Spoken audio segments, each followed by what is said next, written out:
Yo.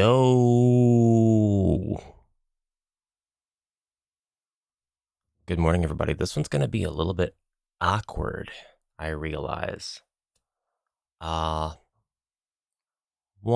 moment.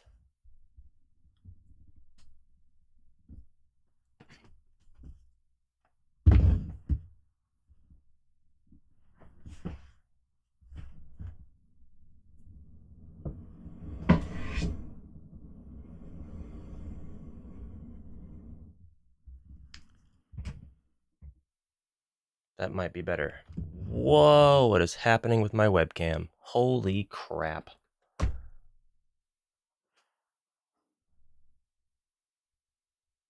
I don't think that's going to work.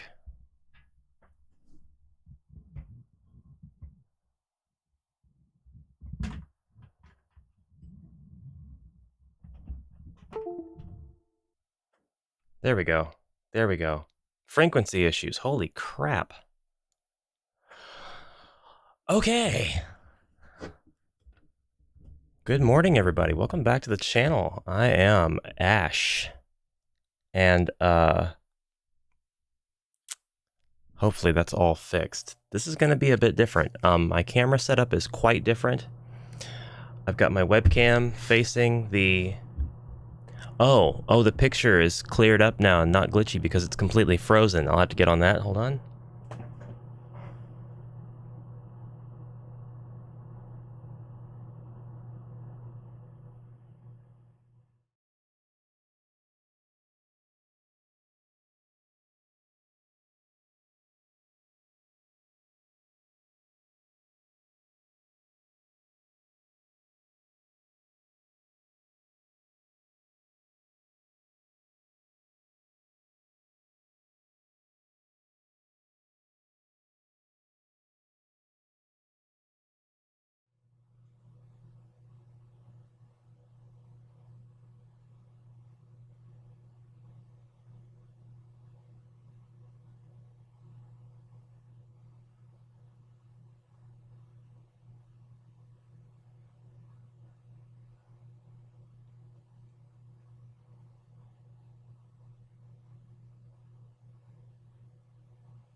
Oh, it is toast.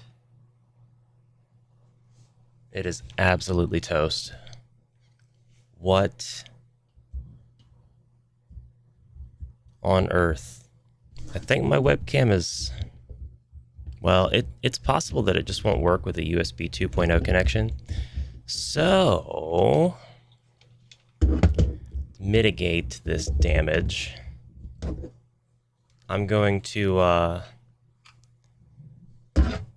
prioritize different footage. Oh man, I made the toast from my hopes and dreams, Ashley. From the hammers of war.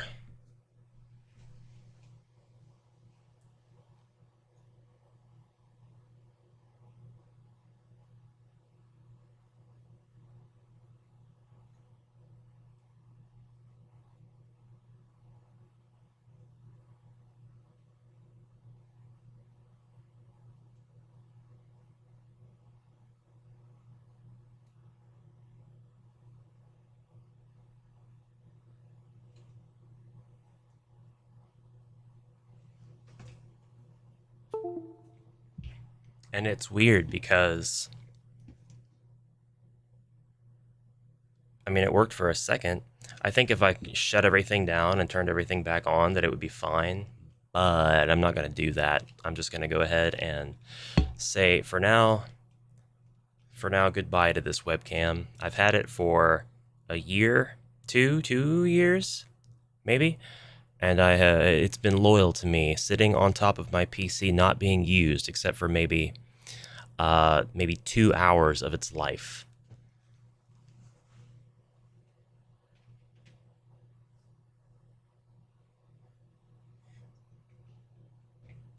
Anyway, here's what we'll do instead.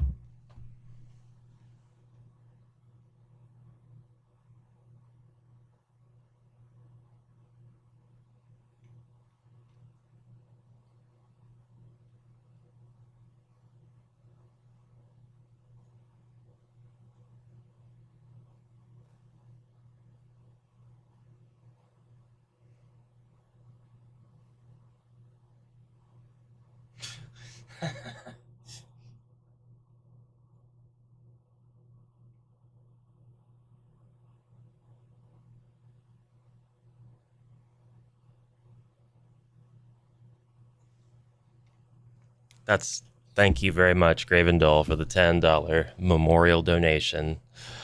I really hope that it's not dead, because just on principle, I've barely used that thing. It's barely been used. It would be ridiculous, you know, for it to die like that. Like, whatever the context. All right, goodbye, Ash. Hello. You're getting to see a lot more of my studio than anybody should ever see. Hello, game space, with a much better camera, that being my Droid cam connected to the Samsung Galaxy Note 10 Plus. We're gonna do things Kurgan style today, with just hands and table, no face.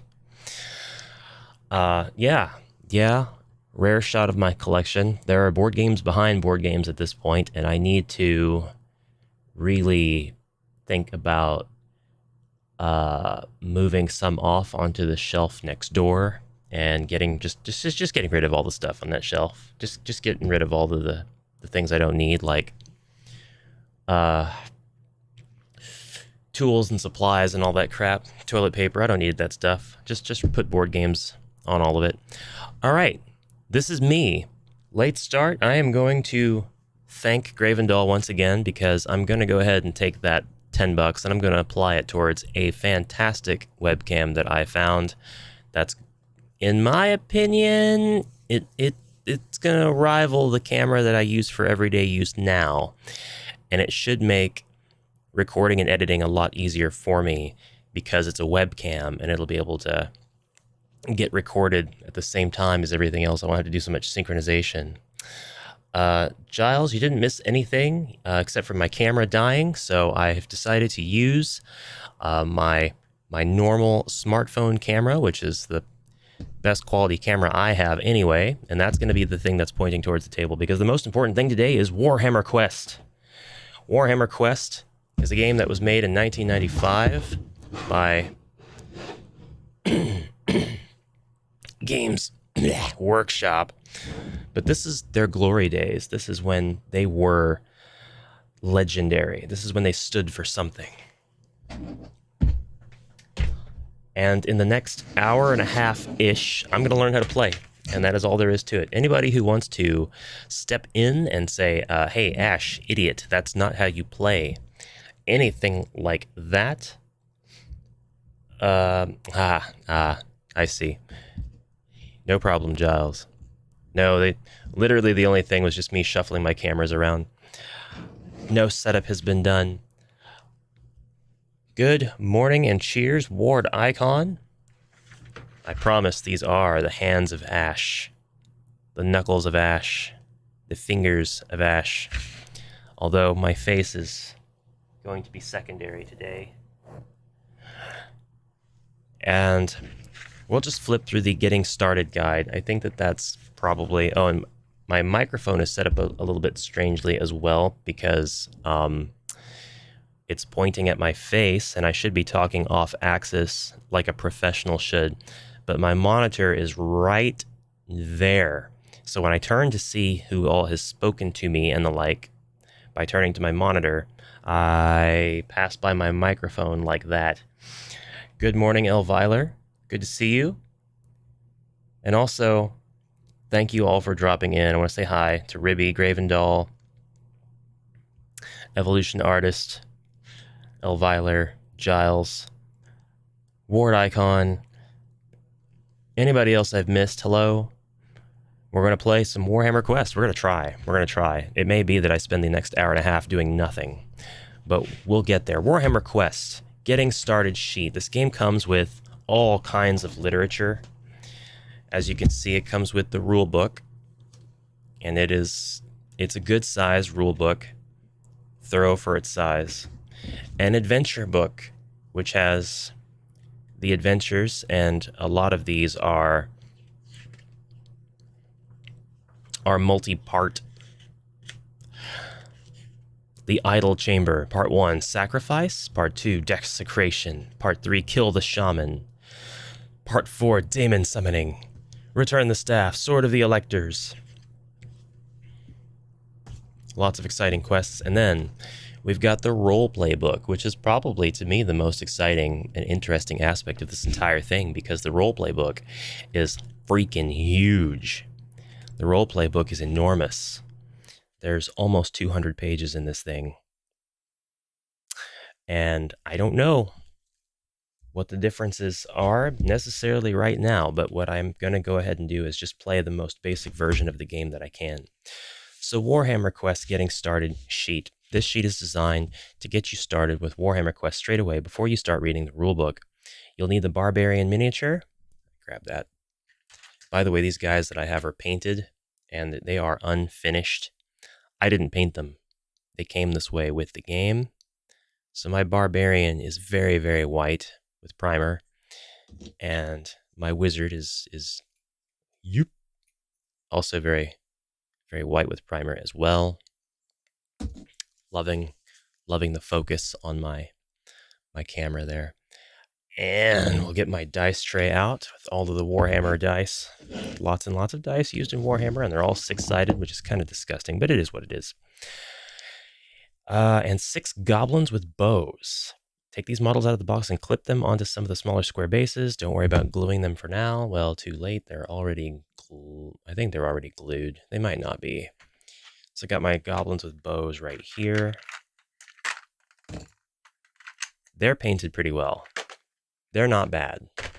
I'm okay with the goblins. Oh, except the chroma key. The chroma key's on, so you're not going to see the green. Hold on a second.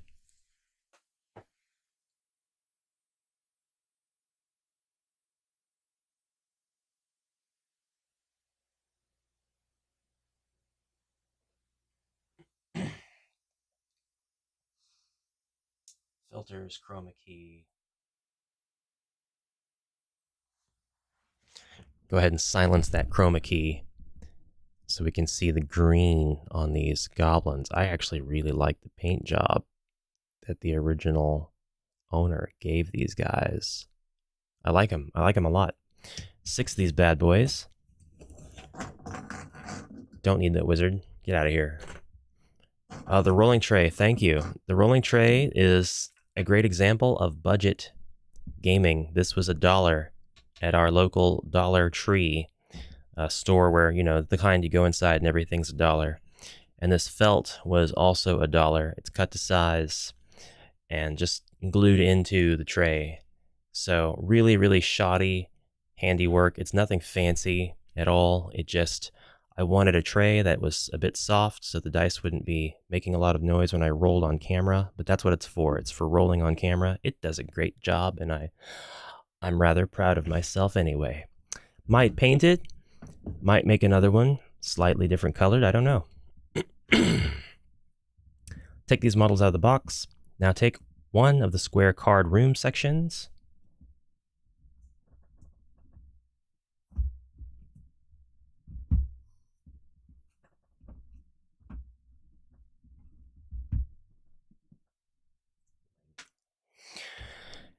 square card room sections. And hold on, I need to mentally understand where my borders are. So we're along this split in the table. I don't want to put anything past that. And I don't want to be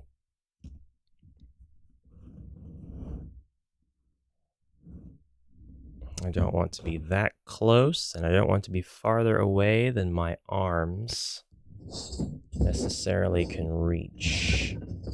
So I'm going to have a clear indication of where I can put things and still keep them on camera. I love these gates, by the way. They are the most awesome things. They didn't have to include these awesome gates, and they did. They're amazing. You get 11 of these with your game. And I mean, they're nothing too fancy. If you're thinking about like toys and this era, we had like Grayskull Castle and He-Man and things like that. But really, for a miniatures game, they're just unnecessarily cool. They are so cool. What am I missing in chat way over there? The UK equivalent is Poundland. That's awesome. The shoddiness gives it charm. Thank you. And Chupus is here. Howdy, Chupus. We're learning to play Warhammer Quest. Good to see you. Get any painting done lately? All right, so we've got our square tile. An example of combat. Oh, clip 2 doors on it. We got to clip our doors. We got to clip our doors. Just as shown in the example below. So, congratulations. I've done that. Good job, Ash. And then for presentation's sake, right here, sort of in the middle of the scene, that should work out fine. Right there. I think that looks good. Place the barbarian just inside the doorway on the left-hand side of the room. Plink.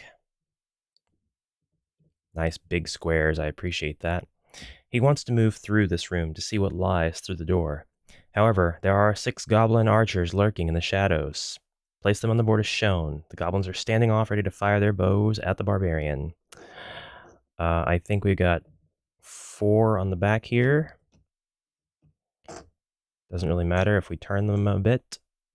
I think it probably doesn't matter. 2 a little bit further. All right, before the goblins can fire their bows, though, the barbarian will have a chance to fight first, moving across the room to attack them. He can move 4 squares every turn, and I think we need to get our barbarian card. Yes. Yes.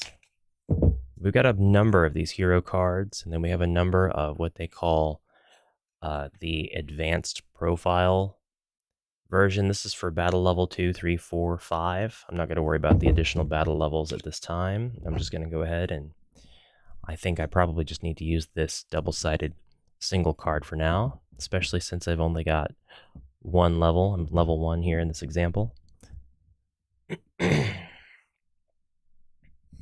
Just working, keeping my head over the water. I know. Same here.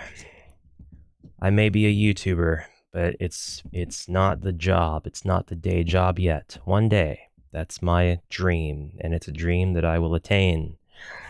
But it is not yet. For now, it's metalworking and material handling. So, to find out whether he's successful... Oh, yeah. He can move 4 squares every turn, so he moves over and attacks one of the goblins, as shown in the photo below. We'll step right up to here and get ready to attack this goblin. To find out whether he successfully hits the goblin with his sword, the barbarian has to roll a dice. He needs to score 3, 4, 5, or 6 to hit the goblin. So, that tray seems to be visible enough here. Maybe here. And we can just plop. That's a 3. But in the example, he rolls a 5. So I guess I'm going to fudge my roll. Nobody saw that, right? He successfully hits the goblin. Now we have to see if he inflicts enough damage to kill the goblin.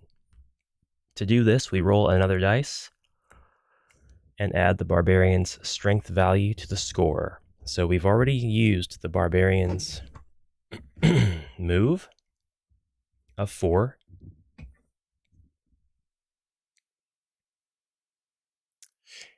we have used the barbarian's movement of 4. We've used his weapon skill of 3 because we had to roll a 3, 4, 5, or 6 to hit the goblin. So we have to roll at least the weapon skill.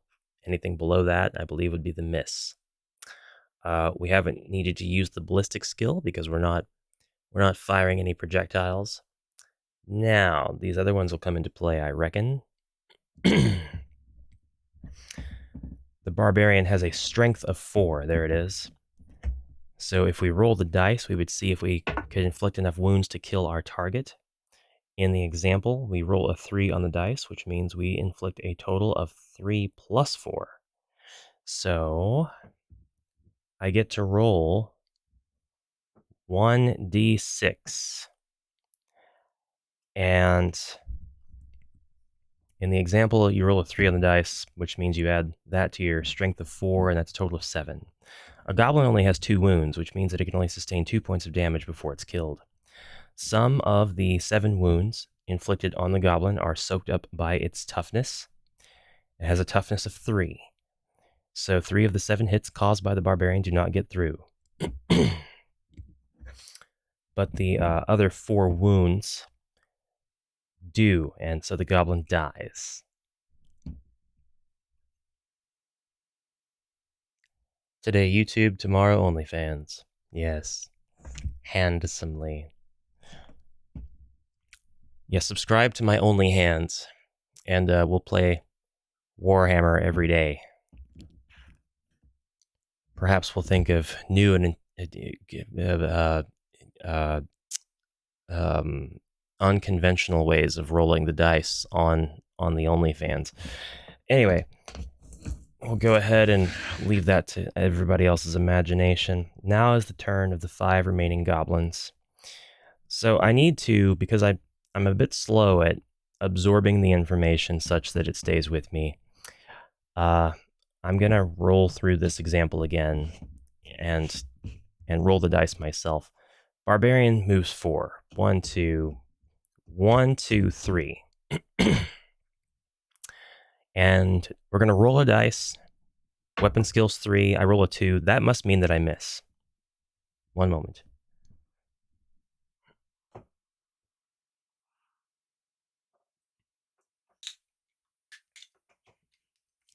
Here's your reminder to get hydrated and stay hydrated, folks.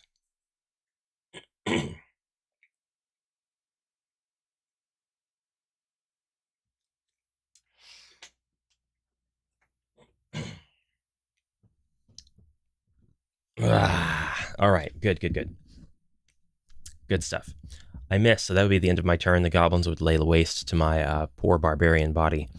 But if I did that again, 1, 2, attack this guy, rolled a 3, I would hit him. Doesn't matter if I roll 3, 4, 5, or 6. The result is the same. It just means I hit. So that's the do you hit. Now I roll a dice to add to my strength, and that's a 6. So 6 plus my strength of 4 would be 10. The goblin has a toughness of 3, so 7 hits would get through and kill him. So they take their turns, and then I would move again, attack. That's a 4. I would hit, and I would hit with that's a 4. 4 plus 4, 8. Goblin has, again, a toughness of 3, so 5 of the wounds would get through, and because he only has 2 wounds before he dies, he would die. All right, so I think I just about got it. Move up again. They would take their turn, lay waste. I would go up. I would attack. That's a 5. I would hit. I roll again. That's a 1, plus my strength of 4. With the goblin having a toughness of 3, only one of those wounds would get through, and that goblin would not die. However, I don't know what would happen to the goblin after that, so we need to now commence play from the example, since now I know what happens. All right. Now, it is the turn of the 5 remaining goblins. Checking chat, finger puppets, my next investments. I'm going to tell you something right now.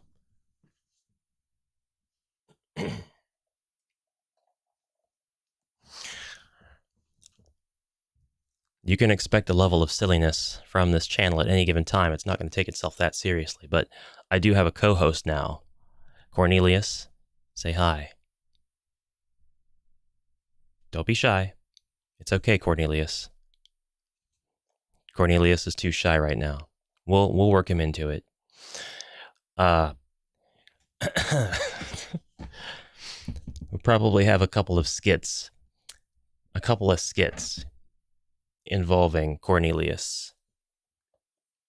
While in the meantime, I may need to figure out like what kind of voice, what kind of accent my small pet dragon would have.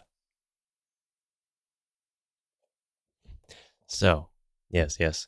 Banish yourself to the corner of the room, Cornelius. We might even have a couple of Let's Plays, you know, if I leave him in this room all by his lonesome, he might get bored and start playing games on his own and recording for the channel. All right. The goblins' turn. They're going to shoot their bows at the barbarian, with the exception of the goblin standing right next to the warrior. We'll deal with him in a moment. Now, he's not standing right next to the warrior, but he's in proximity, diagonally.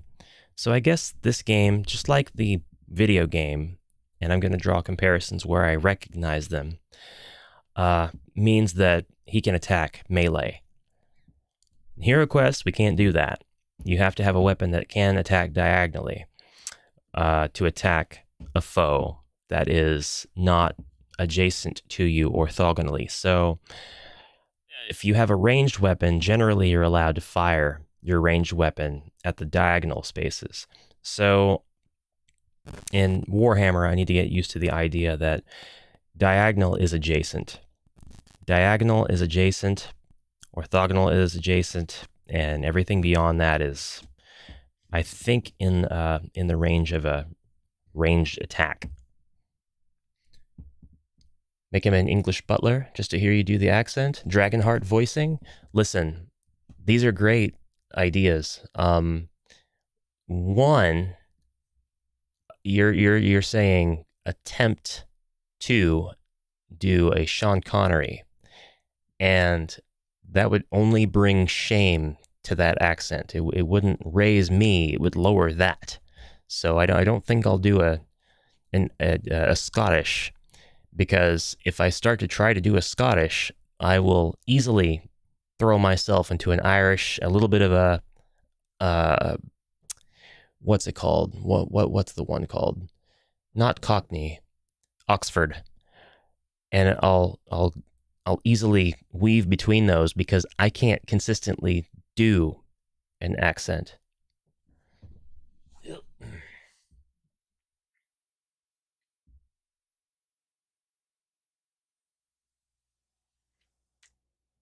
Speaking of which, chat is difficult to read. There we go. Awesome. Cornelius. Wow. Good. There's some excitement over that. I love it. Yes. Yeah, rest in peace, Sir Connery. Absolute legend. But we'll see. If I can nail an accent down, Cornelius might have a pretty good accent. And we could definitely pay some homage. All right, so the goblins are going to attack me, and to hit the barbarian with their bows, they need to score a 5 or 6 on the dice. So they're all pretty low chance. Now, there are 4 goblins shooting, so 4 dice are rolled. I'll go ahead and grab all 4 of these. Roll them for each non-adjacent goblin. Anything that falls outside of the tray won't count, just for the convention of this playthrough. And 2 of the dice have a 5 and a 6, so those will hit my barbarian. In the example, 3 of the arrows miss, but I'm comfortable remembering that 2 of the arrows miss and 2 hit. To see how many wounds are caused by the arrow which hit, we roll a dice and add 1. The goblin's bow is strength 1. So we're going to roll 2 dice, 1 for each of the goblins that do hit. That's a 1, so we're adding 1 to that to get a 2. And this is a 4, so we're adding 1 to that to get a 5. We deduct the barbarian's toughness from the score. And the barbarian has 2 numbers here for his toughness. A 3 and a 4. It is telling me that the barbarian has a toughness value of 4, so only 1 wound gets through. I believe that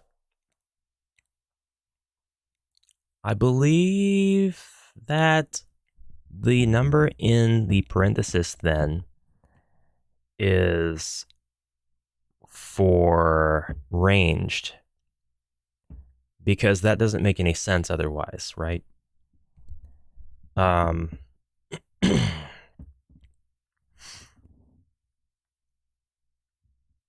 The goblin scores a 4, which when added to the strength of the bow gives a total of 5 wounds. That is 5 wounds. The toughness value of 4, so only 1 wound gets through. And the other bow, it rolled a 1 for wounds, and the barbarian's toughness is too tough to let that wound get through. So we've got 2 checks that are made. Good morning, Moseth. From my side of the pond, good to see you. And by the way, I do apologize. I've not sent out your dice. Last week, when I intended to, on that Monday, it was Martin Luther King Day, and I didn't get out to the post office the rest of the day. And I haven't had a chance to get to the post office this week. And today, and I believe tomorrow, our inclement weather has caused our local Department of Transportation to advise us not to travel. If the post office was just down the street, that would be a different story, and I'd make sure to get them in the mail, but I just haven't had a chance to yet. So it's looking like this coming Monday. Chuppus, you did not miss any particular contest. I did have a stream where I did a lot of giveaways, and that was at the end of the year. It was my last stream of the year in 2022. So not really a contest, just a lot of the first person to say this gets a dice. The first person to do this thing gets a dice. The first person to raise their hand, that sort of thing. Whether MW is not a happy moment. Perhaps Cornelius is French?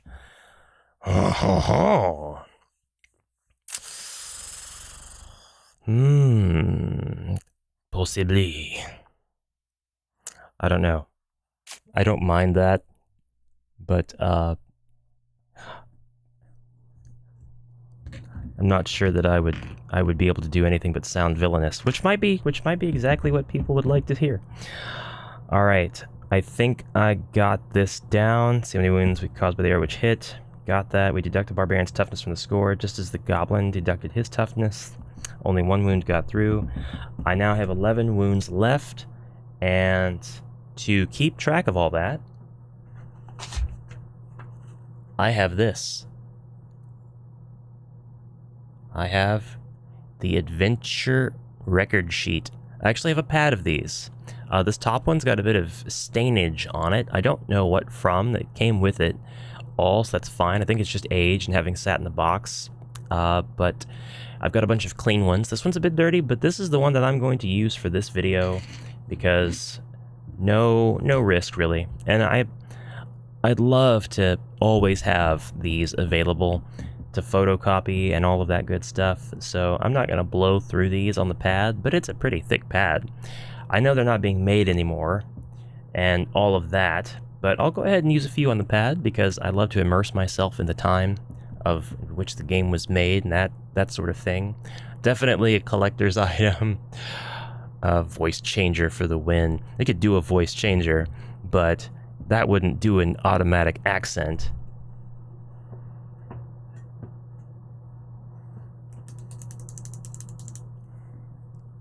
So, the warrior name is just going to be question mark. Starting wounds was 12. I now have 11 wounds. I've got no gold, no notes, and there's nothing on the back. Wow.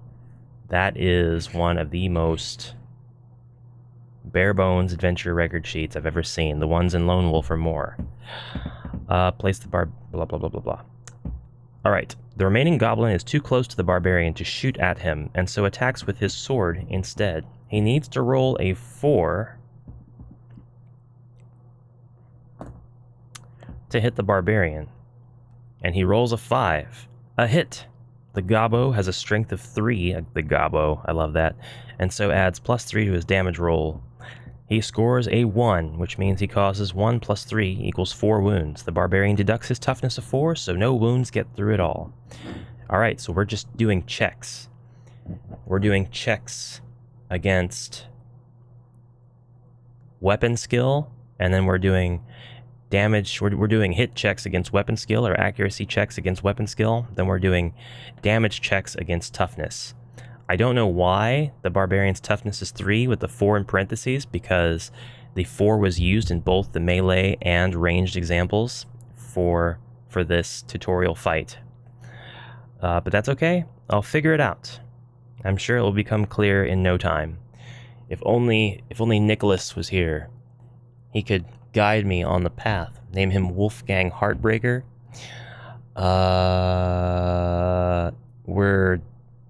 We're gonna talk about Heartbreaker. We're gonna talk about Heartbreaker. Not today. Sometime, hopefully very soon. But Heartbreaker, I have things to say about Heartbreaker. Specifically Dragonfire. I don't have much to say about Heartbreaker. I have things to say about, call it Dragonfire. Hold on.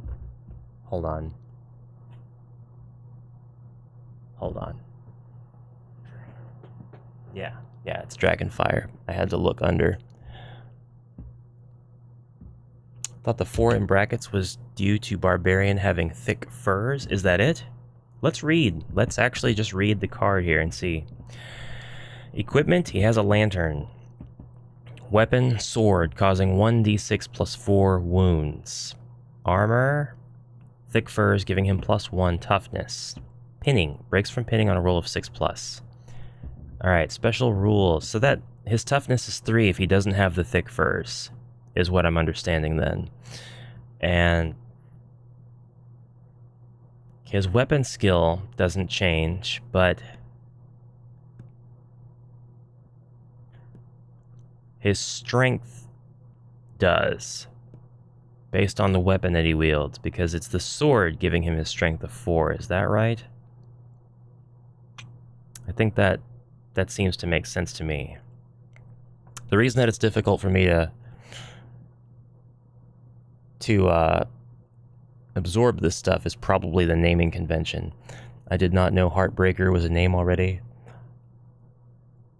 Heartbreaker is the creator of Dragonfire, and a bunch of minis from that time period. Their minis are really nice. I really like Heartbreaker minis.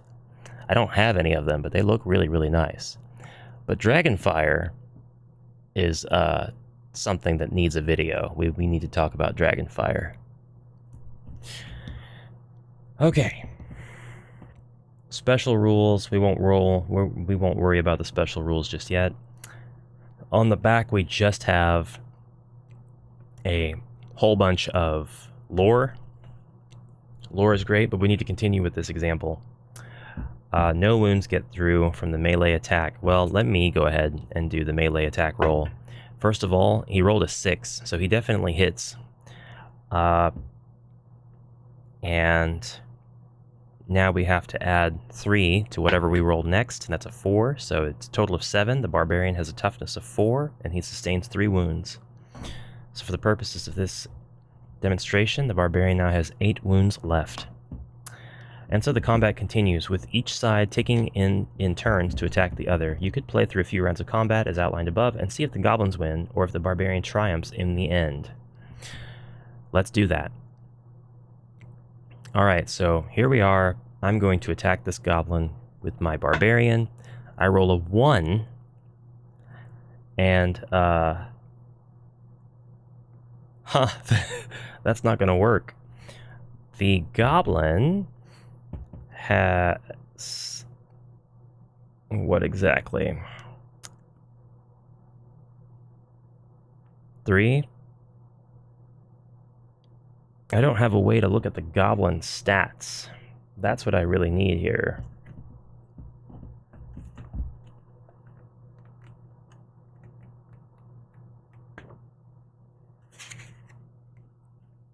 Here we go. Knight, Goblin, Archer. His weapon skill is 2. Is that what I need to beat? Or is it his toughness of 3? It's not toughness. Toughness is that's the damage check. He needs to score 3, 4, 5, or 6 to hit the goblin. I think that's our weapon skill that we need to... Maybe? Nope, I found it. So the reason we need to roll a 3 at least to hit the goblin is because the Knight Goblin Archer has a weapon skill of 2. It's not because we have a weapon skill of 3, necessarily. It's to hit the enemy. When the enemy's weapon skill is 2, we need a 3 to hit the foe. And his weapon skill is 2. So that is what is not being explained for the example. I'm sure that's in the rule book. But it's the weapon skill we have to exceed. No? We don't have to exceed it. We just have to follow the chart at the bottom. Okay, that makes sense. And this chart at the bottom is different for every hero. So, really, the expansion heroes for this game make a lot of sense. The expansion heroes for this game now make a lot of sense because they have the potential to have wildly different enemy dice loadouts to hit the enemy at each level of the enemy's weapon skill. There's a lot of potential for variation there. So I can start to see why there's a big homebrew community around the custom heroes. In HeroQuest, we have the ability to adjust their 4 stats, and we can give them between 3 and 9 abilities. At least that's typically what we do. We typically take and either give them no abilities, or we give them at least 3 up to 9 if we're trying to copy the wizard. And we typically outline if there are any equipment restrictions with HeroQuest creations, but these guys are a little bit more complex, for better or for worse. They have a little bit more to look at and study. It's not just the statistics, but also the weapon skill and also the special rules, in addition to equipment and pinning. So that's pretty neat. Roll equal to or exceed the target's weapon skill. No, not to hit them. The enemy's weapon skill could be 4, and if it's 4 and you're the barbarian, you can roll... I'm sorry, if it's a 6, if the enemy's weapon skill is a 6 and you're the barbarian, you can roll a 4 and you'll hit them. So it's not roll equal to or exceed. You can actually follow the scale and hit them even if you roll a lower number than their weapon skill. But it's going to depend, it looks like, on your hero. Because if the enemy's weapon skill is 1 to hit them, you're going to need to roll a 2. So there's a scale of power here at the bottom where you can only hit the enemy if you roll above their weapon skill at the earlier levels, and then as you get higher and higher, you have to roll higher to hit them, but you don't have to exceed the number that their weapon skill is. This makes sense. This makes sense, but I need to play through it in order to keep from having to look at the card and make the calculation every single time. Now, I guess I'm going to have to make the calculation, but I don't want to have to remind myself how it works. So I rolled a 1. And what exactly am I adding? Am I adding my weapon skill? It doesn't matter because I have not hit the foe. The enemy's weapon skill is 2, and I did not roll a 3. So no matter what, I've not hit him. All right, Goblin's turn, and the goblins are all going to fire bows at me again. Well, the back row is. The front one will melee attack me. Oh my god. I've got two sixes. Two of the bows strike true, two of the arrows fired. And now each of these bows I've got to roll for and see how many wounds they oh my god. Oh, quite a bit. Quite a bit.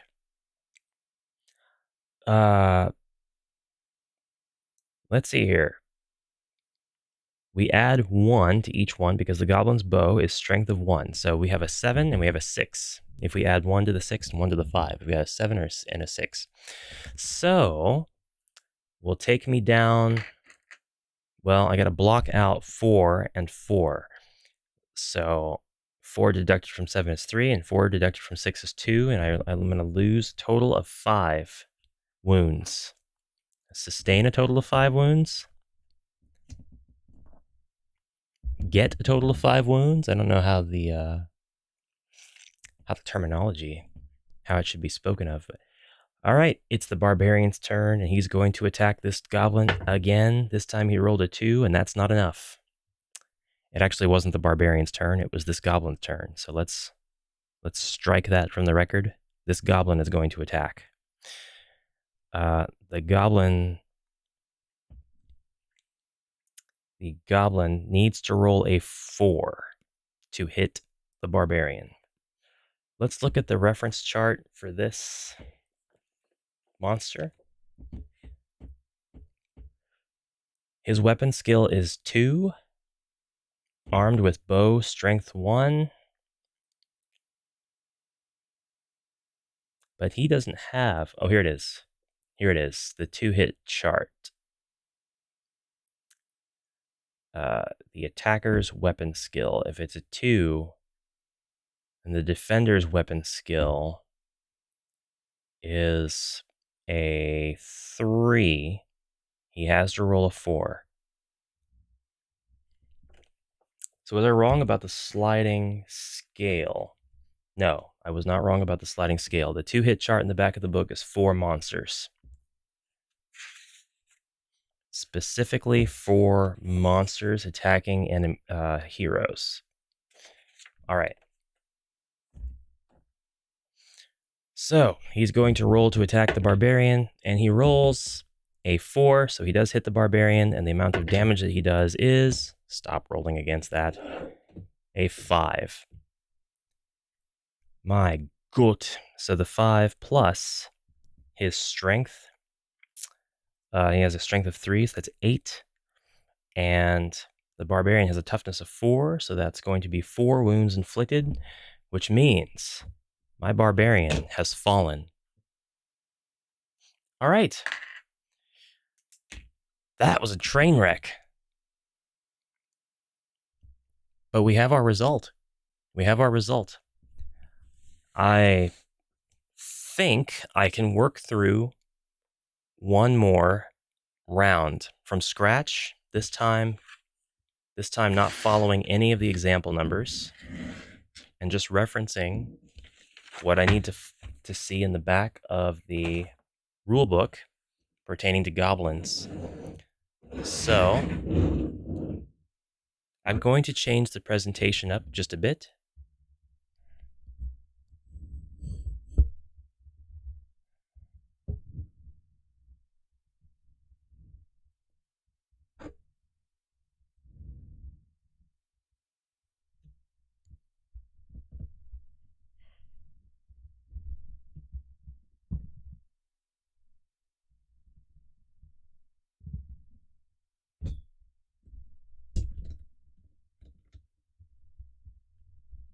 No, I did not roll to see if the barbarian went berserk because that's not part of the tutorial. We're sticking with the simplicity of the tutorial in order to learn the combat's fundamentals. I realize there's a lot more that can happen, but we're not worrying about that just yet.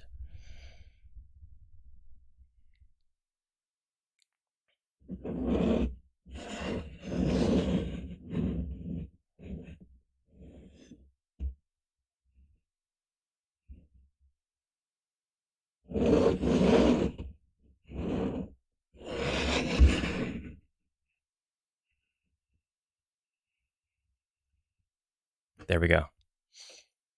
All right. So, fresh example. After I work through this example, that's when I'll start paying attention to the Barbarian's special rules. And I believe these guys are the result of drawing an event card or a dungeon card, I think. Aren't they?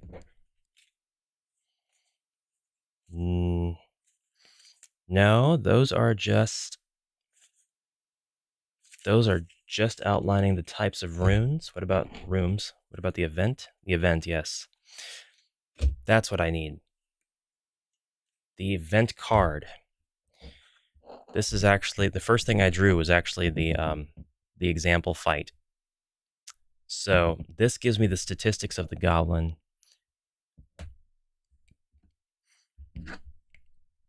This is going to help me out.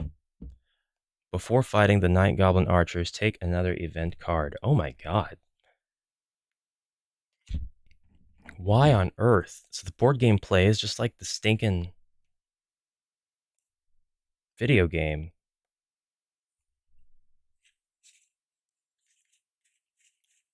Is there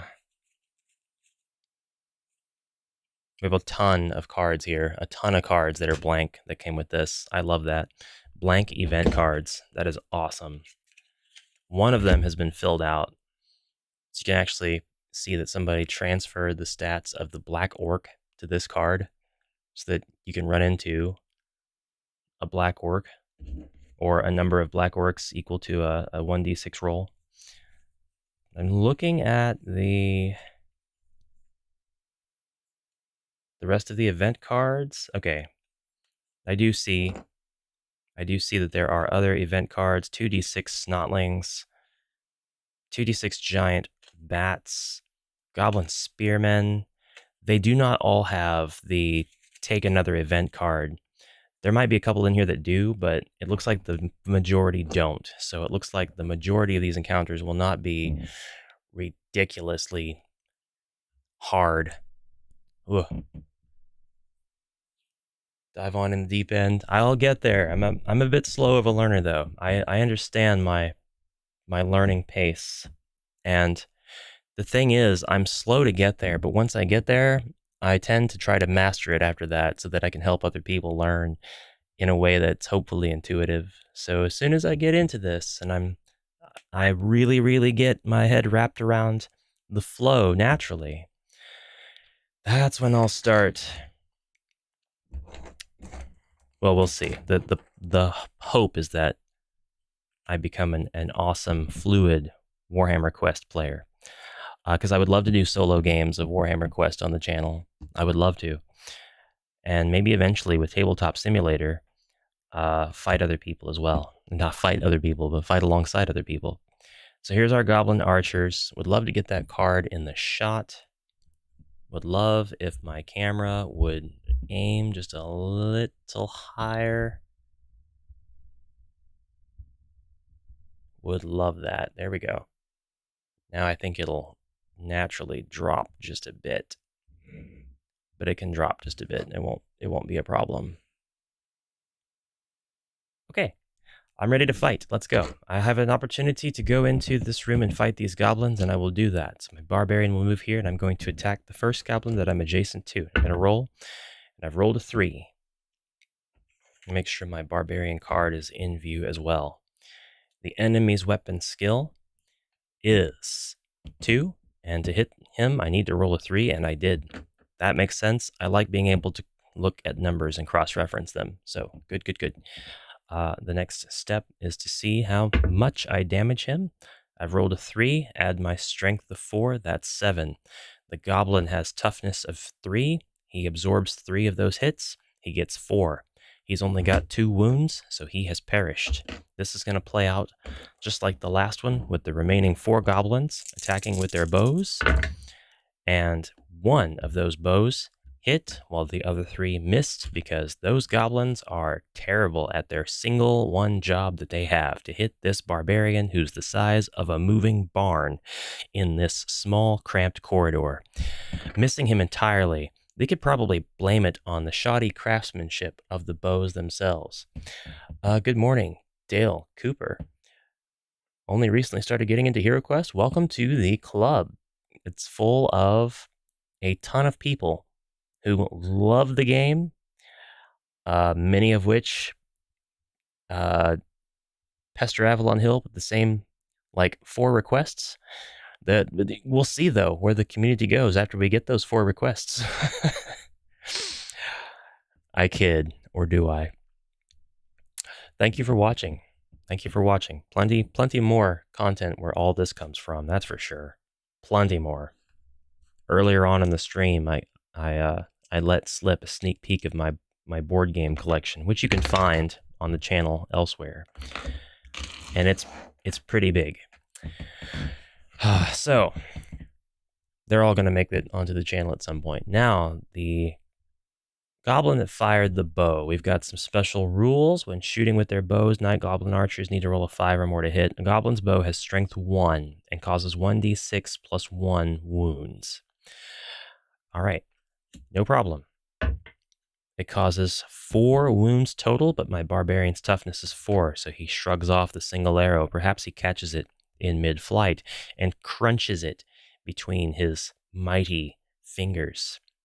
The goblin adjacent to the barbarian diagonally now will attack in a melee fashion, and he rolls a 2. The goblin... The opponent's weapon skill is a 3, and the goblin needs to roll a 4 to hit, and he does not. So, excellent. It's the barbarian's turn, and he's going to go after this melee goblin who dares attack him with his bow. What kind of a shrimpy, tiny, idiotic enemy does that? We're going to pound him into mincemeat, and we do so with a 5. We definitely hit him. How much damage do we cause, though? A 6, he's out. He's gone. I don't even need to do the calculations to know that that completely wrecks the goblin entirely. Now, I don't know if I get to move after this. In the game, I did not. I got to move adjacent to an enemy, and then movement had to stop, it seemed. But also, after attacking, movement seems to be frozen. No death blow. Death blows are not in the tutorial battle, so I won't worry about the death blow mechanics just yet. I'm going to try to get these rules, this flow of combat down pat. Then I'll weave in the berserk and death blow. But the second goblin that died anyway wasn't adjacent to anything else, so it's all right. I can't reach the other guys to death blow them anyway. They all attack, and 2 of them, just like always, it seems to be the trend, 2 of them get their arrows through it and hit the barbarian. Do these arrows actually hit? Let's see. 1d6 plus 1 wounds. 5 wounds and 5 wounds. Barbarian has a toughness of 4, so 1 wound from each arrow gets in, and he's grazed. He's grazed. He starts with 12 for this example. He's hit twice. He now has 10. Can't see that, can you? Can't see that, can you? Now you can. Now you can see just about everything I've got going on. And when we actually play the real game, which I don't think will be today, but when we get to playing the game proper, this camera will be quite a bit more away, or at least at the very beginning it might not be, so I can keep you close to the action, but as we continue to play and add more rooms, much to the chagrin of Bardic Broadcasts, we will be able to pull the camera out so you can see the whole map, or we can zoom into active areas of the map where no other heroes are, or rather, where all of the heroes are, things like that. So, I'm moving in, and I'm going to attack this next goblin. I definitely hit him, and now the damage. It's a 1, and my strength is 3. No, my strength is 4. So here's the thing. That's a total strength of, or total attack, rather, of 5. If I roll a 1, which is the bare minimum, the bare minimum, then that's 5 for a goblin, and the goblin's toughness is 3. If his wounds are 2, then pretty much anytime a barbarian hits a knight goblin archer, he's going to kill it. Right?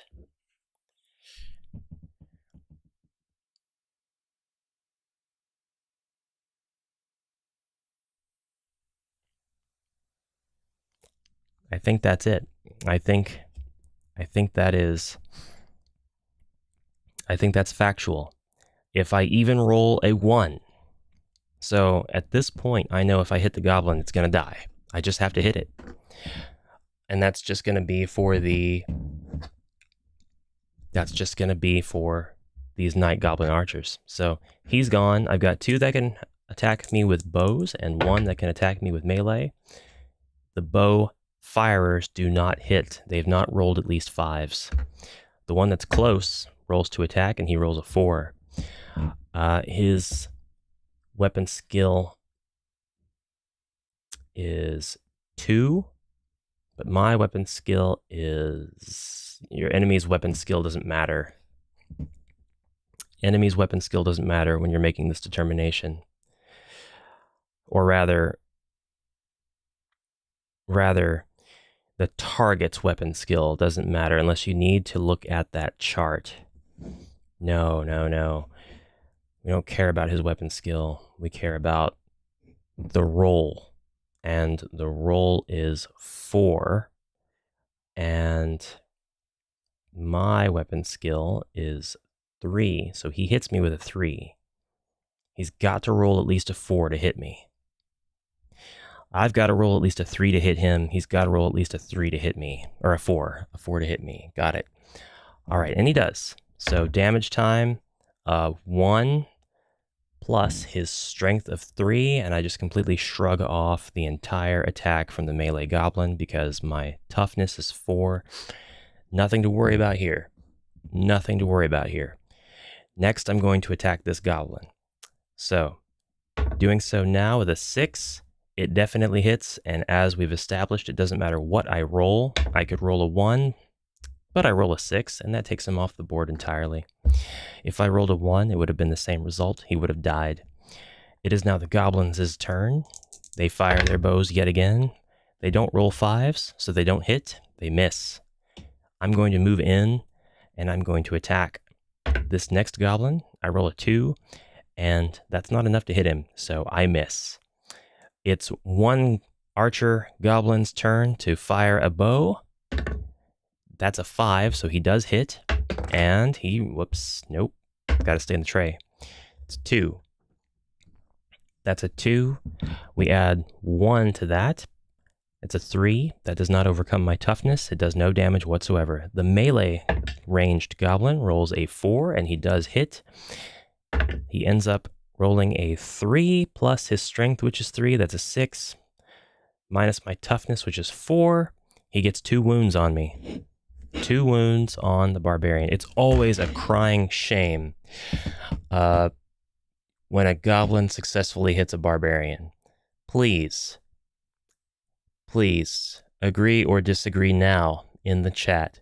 When a goblin successfully removes body points, or wounds in this case, from a barbarian, it is just a crying shame. It's a travesty. It's a complete disaster on the end of the player. It's mock-worthy, is what it is. All right. Having done that, the barbarian's going to attack the melee goblin. He rolls a 1. He has missed. The ranged goblin fires an arrow, and he does strike because I rolled a 5, and that's 5 plus 1. That's a 6. That's 2 wounds on the goblin. On the barbarian. I gotta watch that. I gotta watch using the wrong names when I'm playing on stream. And the melee goblin attacks with a 6. He definitely hits. But a 2. He's rolled a 2 when my weapon skill is 3. He didn't roll high enough, so he doesn't inflict any wounds at all. All right, Barbarian's turn again. Try to take out this goblin, and I've rolled a 3, and the goblin's done. All I had to do was hit him, because it doesn't matter what I roll after that. The goblin with the bow will now attack, and that's a 5, so he does hit. And what he does is he inflicts 6 plus 1, that's 7 wounds. My toughness shrugs off 4, but I still sustain 3 wounds. We're not out of the woods. So I can see now how the game is such that it's RNG enough. There are influences on the RNG that determine the probability of an enemy hitting. You can only slim down the probability. You can't necessarily wipe it out completely, but you can slim it down. And the roll after that for damage, you can slim down the chance of getting any wounds, but you can't eliminate that either. So it could happen that the RNG completely controls the game in such a way that when a full health barbarian steps into the room and has to fight a single goblin, that he could die. So that's very reminiscent of Hero Quest. I think in Hero Quest it's much easier to wipe out a room of goblins with your barbarian, because even if they had bows, they'd have to conform to line of sight. So now we'll go ahead and attack this last goblin with my barbarian. That's a 1, that's a miss. He attacks back with his blade. That's a 5, it's a hit. And he does 2 plus strength of 3 damage. Barbarian gets hit for 1, because that's 5 minus the 4 of the barbarian's toughness. And I'm going to attack back. This time a 6, I hit, and I have wiped out the last goblin in the room. So we have done it. We have taken out a room of 6 goblins with our barbarian. Hence, completing the tutorial. My starting wounds was 12, and I got down to 2. I lost 10 wounds in that room. It was a room of wounds. Now, we are going to restart the scenario, but this time we are going to roll, or rather, we are going to take into consideration the special rules of the barbarian, and we are going to go berserk. We're going to go berserk, hopefully, possibly. So what are the rules? We're going to learn what they are. This is not in the tutorial. We've basically completed the tutorial book, I think. Let me check that real quick. Yes. Oh, I do get gold and treasure. I do get gold and treasure for defeating the goblins. They're worth 20 gold each, according to the Goblin's card. This would be a fantastic addition to homebrew, to your Hero Quest game, if you've gone so far in your game that you just can't think of any interesting ways to spice things up. Happens to everybody, it's fine. This is just one thing that you could do, and add a reward to each monster. And I know a lot of people have already done that, so it's not necessarily a new idea from me, anything like that. It's just, I'm seeing that and I'm thinking that may be of some use. So I'm actually going to get 120 gold for that, and I'll get a treasure card. Take the top card from the treasure card deck to see what I find. Awesome. We've more or less completed the tutorial, but I'll take this treasure, whatever it is, into my next room of goblins. And it's Arrows of Death. You find a pouch containing a number of jet black arrows. Their shafts are encrusted with golden runes, and their tips glow with a pale green light. These enchanted arrows are magically sharpened. While using the Arrows of Death, your warrior inflicts +3 wounds on his opponents with his missile attacks.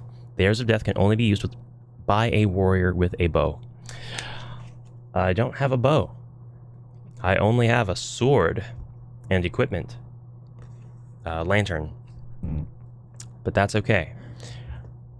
One more round against these goblins. This time, considering the special rules, we will go ahead and read those special rules. Go ahead and put them up on the camera for all to see as well. Each turn before he fights, there is a chance the barbarian may go berserk. Roll a dice and add +1 to the score for every slain monster model on his adventure record sheet. If his total score is 6 or more, the barbarian goes berserk until the combat is over. While berserk, he gets 1 extra attack every turn. However, if he rolls a 1, then regardless of how many monsters he has on his adventure record sheet, disaster strikes. The barbarian is so maddened with bloodlust that all he does this turn is slash wildly about, causing 1 wound on every adjacent warrior. No modifiers. Okay. You do not want to be near the barbarian when that happens. So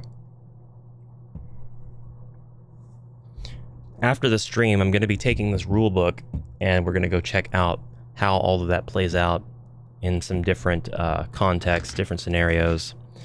But for now, let's go. I'm going to roll next to a goblin. Move next to a goblin. I've rolled a 5. I definitely hit him. He's gone. 4 goblins are going to attack me with their bows. Again, 2 of them hit me. Ridiculous. Absolutely ridiculous.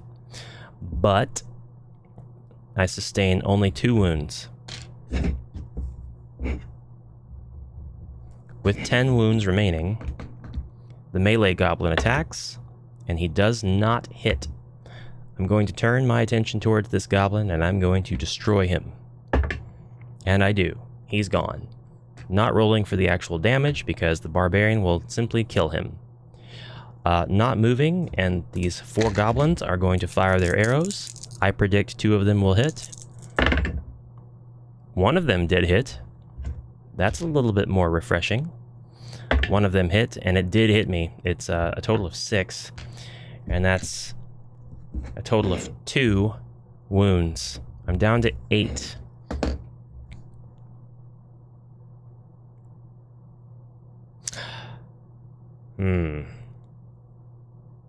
Each turn before he fights. I didn't roll for berserk that time. Roll a dice and add +1 to the score for every slain monster model on his adventure record sheet. Do I keep the monster models on my record sheet? This is what I don't know.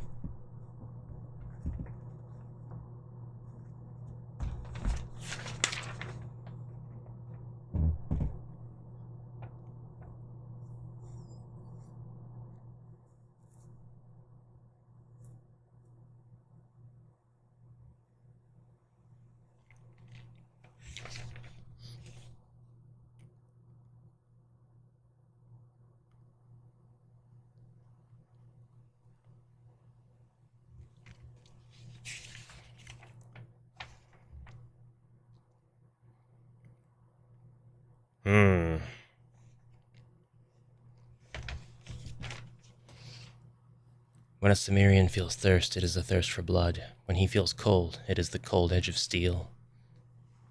Well, well said.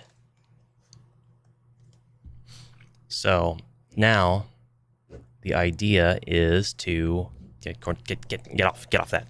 Get off that. Eating my stuff. Cornelius. Idea is to move in, and before I fight, that's going to be 3 goblins adjacent to me. If I move there, that's going to be very bad. So I want as few goblins adjacent as possible because they have a much lower chance of hitting me with their bows. So I'll move into the 1 and be ready to attack. But I'm going to go ahead and say that I've got 2 goblins on my adventure sheet, denoted by the letter G with a circle around it. And so I'm going to roll a dice, and this is going to be the berserk chance. Each turn before he fights. So I don't have an option to do this. This is mandatory. I must roll before I fight to see if the barbarian goes berserk. So I'm going to roll a dice and add +1 to the score for every slain monster. That's right on the edge, and that's the one thing I hate about this tray. Is that it shouldn't facilitate that. That is a 6, and that means I go berserk. I am berserk. If his total score is 6 or more, the barbarian goes berserk until the combat is over. While berserk, he gets 1 extra attack every turn. That's amazing. Here's my question. Does combat mean this round, or does it mean until there are no more monsters in sight before I move again? It probably just means while I'm here rolling for this turn. I think, right? I think that's how the video game handled it. It's supposed to, so you can tally up the gold at the end. That makes sense. That makes sense, because multiple warriors could come in here and take out multiple goblins. All right, so I'm glad I'm doing that right. We're berserk. We're going to attack the goblin that is adjacent to us orthogonally. That's a 3. He dies. We're now going to attack the goblin that is adjacent to us diagonally. That's our second attack. He dies. He definitely gets hit. Whoops. Drop it. It's this whole combat. Hello, Alan Stark. Welcome to the stream. Thank you for dropping in, and thank you for your contribution. The whole combat. So even if I move around in the room, he's still berserk? Is that correct? He's berserk until everybody is dead? So I could think of 3 different ways to interpret that without having looked at the rule book. So I want to make sure it's that way. It's the goblin's turn, though, so while I get an answer on that, if I can, the goblins will attack with their bows. One of them hits. Somebody is really good at firing arrows at barbarians, but he's not very good at doing it in a way that will hurt them. He's got a really, really accurate bow and arrow, but his bows are all the kind that have the suction cups at the end. So when they hit the barbarian, they just kind of suction cup to his pectoral muscle, and he just pulls it out until no enemies are in sight. If memory is right. I hope that's the case. That sounds awesome. That sounds really cool. All right, so they've missed, and now he's going to come in. I'm going to attack this one diagonally so that the other one stays in bow range, and I do hit him and he dies. And that's a total of 5 goblins now. I suppose I could have moved in one more space to take advantage of the extra attack, and this is where I'm starting to build on the foundation of how to play so that I can get better at the game and actually use strategy while using the barbarian. But I didn't do it, so no backsies. This goblin now fires an arrow and misses completely, the suction cup arrow sticking to the wall. My barbarian yells, "For Crom!" as he should, rushes this last goblin and attacks with a 6. And that, my friends, is the end of this combat. I did much better this time. I have 8 wounds remaining. I went into berserk mode. Oh, Moseth says it means until the barbarian can't reach another adjacent model enemy. Okay, that is fine, but then that means I have to re-roll for berserk as soon as I do reach another adjacent model enemy. Is that correct? Because that would make sense. Combat is now over because there's nobody left and I actually have to move. So then before combat, a hero could have 8 attacks in one round, but only if adjacent. Okay. That does make sense to me. 1, 2, 3, 4, 5, 6, 7, 8. That sounds like a death blow rule rather than the berserk rule, though. So is this death blow or berserk? That'll be something that I probably have to get the rule book for, because the berserk rules aren't 1 extra attack for every adjacent enemy. It's just 1 extra attack every turn.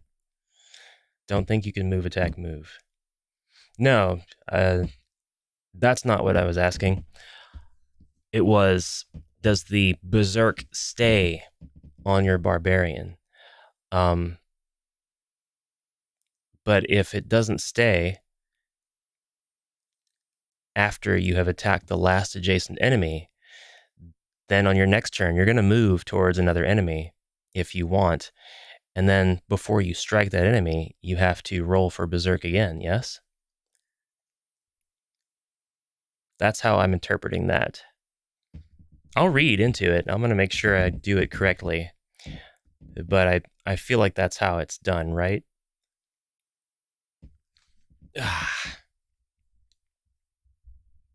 In any case, let's fix this angle. And let's move things around back to where they were.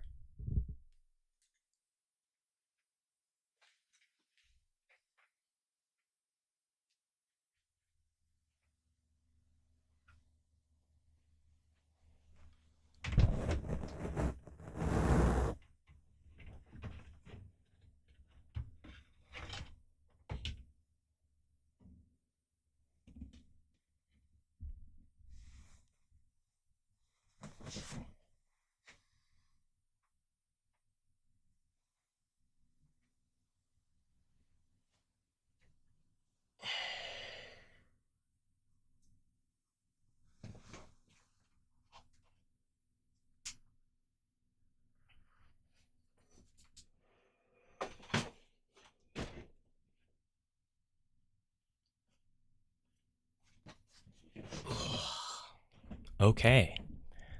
Everything is back where it was. I'm back where I was. Basing my answer on playing it about 20 years ago, which may have been doing wrong anyway. It would be good to find out the right answer. That's fair, guys. It's totally fine. I don't mind. It's based on just that playthrough.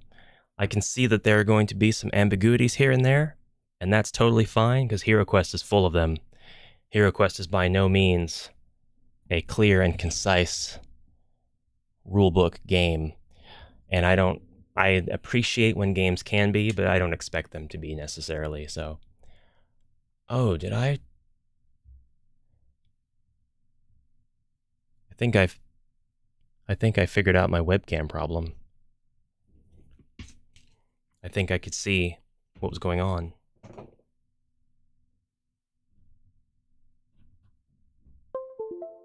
I'm hoping that I'll be able to afford the webcam that I really want, which should have quality even better than my phone camera. So I should be coming in way more clearly than I do here. Which, wouldn't be hard to do, I think, but a typical webcam can't do it.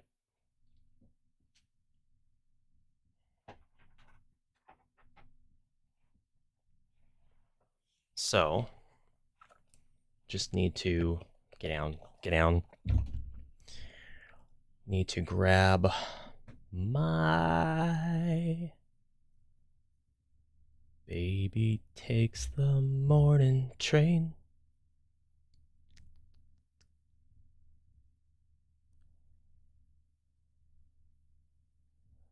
Video capture device 2.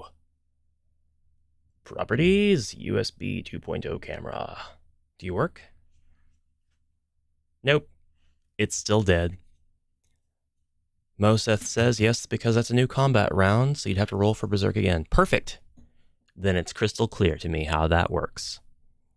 Crystal clear.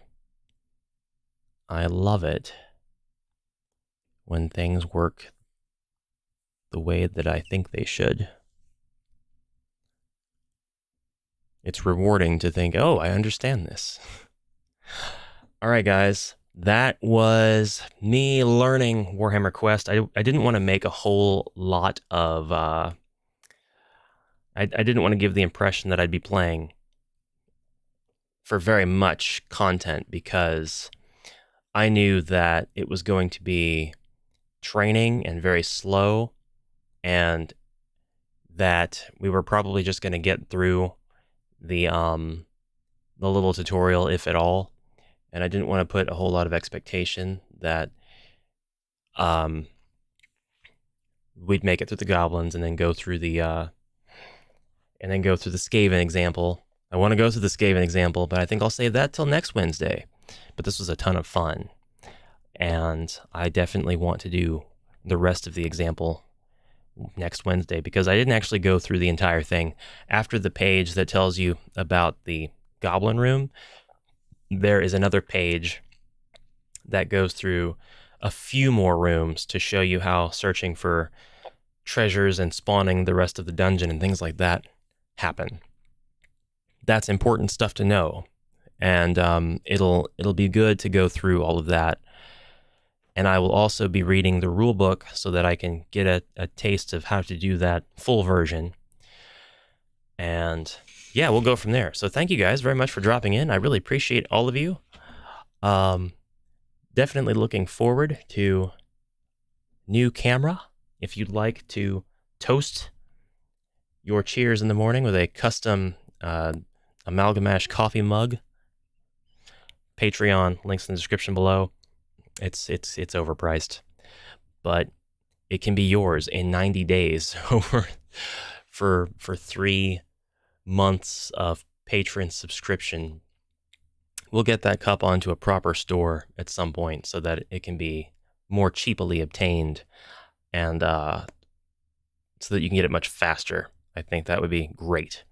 For now, I will depart here. I'll see you guys tomorrow. Hope you have a fantastic rest of your day. Thanks for dropping in, and please, I guess, fine, get in here, Cornelius, one more time. Show them what you're made of. You are a shy one. Sniffing the camera? What are you doing? Why are you weird?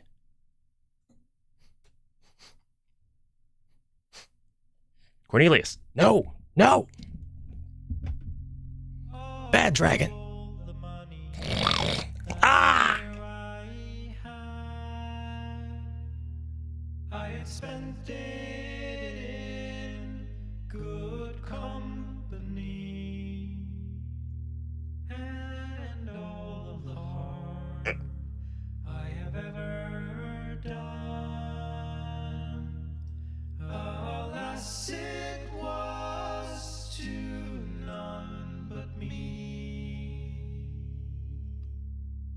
and all I've done. Oh, my spleen. To memory now, I can't recall. So